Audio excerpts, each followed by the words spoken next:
Bonjour à toi, dans cette vidéo, je te partage un- une remarque importante sur la distinction entre procrastination et figement, sidération. C'est-à-dire quoi? C'est quoi la différence? Si on plonge un peu dans ces mots-là, ça va permettre de ramener beaucoup de douceur et de compassion sur ton chemin. Si tu es entrepreneur et que tu te sens trop souvent dans la procrastination, alors bien sûr, il peut y avoir une problématique de fond, de manquer de clarté, de vision et de structure dans ton entreprise pour pouvoir derrière être au clair de tes choix et de tes priorités. Mais au-delà de ça, souvent ce qui se passe derrière la procrastination, c'est ce qu'on appelle du figement. On est figé, on n'arrive pas à agir, on n'arrive pas à bouger.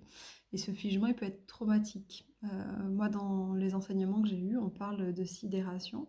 Et la sidération, spécifiquement, c'est quelque chose qu'on va vivre euh, dans un contexte traumatique où on va faire le mort, ne plus bouger pour éviter d'être tué. Donc ça parle d'une grande peur de mourir. Donc à partir du moment où on prend conscience que derrière nos figements, derrière nos, nos procrastinations, il y a une peur de mourir, on peut remettre de la compassion pour soi et se demander comment en fait je peux demander de l'aide, ramener de la sécurité pour pouvoir toucher ces espaces qui ont été très douloureux et très terrorisants en fait. C'est aussi pour ça que quelque part on va chercher plein d'autres priorités et puis plein d'autres causes à nos saboteurs et nos procrastinations. On va chercher d'autres causes extérieures en se disant qu'on manque de volonté, qu'on va se mettre la pression, etc. On rajoute de la colère sur tout ça parce que ben, la colère, ça met à distance la tristesse. Or, le chemin à faire, c'est le chemin de la compassion pour les endroits où on a vécu des choses qui nous ont terrorisés, où on a eu peur de mourir.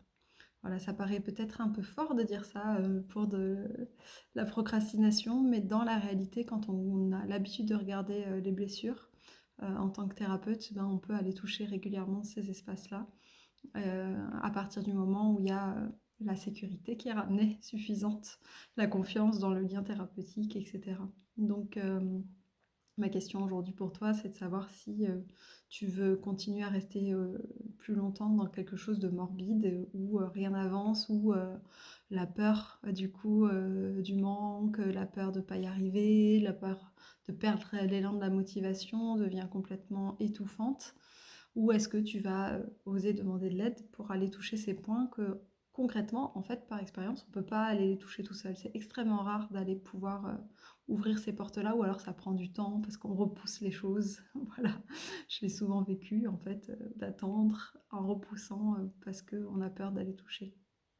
Donc voilà, le message aujourd'hui, c'est que derrière ta procrastination, il y a un figement traumatique, souvent lié à des violences qui nous ont fait peur de mourir, où on a cru qu'on allait mourir, et que en étant accompagné par quelqu'un qui est compétent sur ces sujets, on peut ramener la sécurité pour aller regarder ces zones-là. Voilà, donc si ça t'intéresse, tu as toutes les informations sur mon site juste en dessous, et puis on peut prendre un appel de découverte ou une séance de bilan à la Sainte-Baume pour faire le point sur les vraies causes de tes freins intérieurs. Au plaisir.